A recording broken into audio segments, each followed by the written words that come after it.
In this video, I'm going to show you how to watch someone's Snapchat story without them knowing.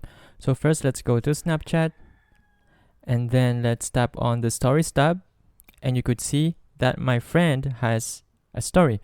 So what we do from now on is to turn off Wi-Fi.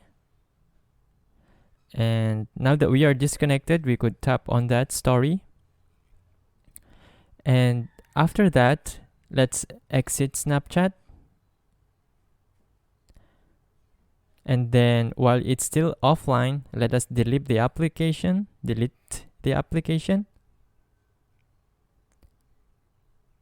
And now we can turn on Wi-Fi.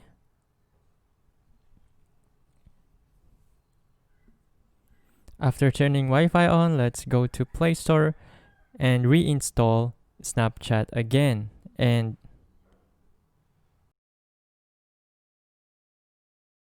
once it's installed, you could log in again.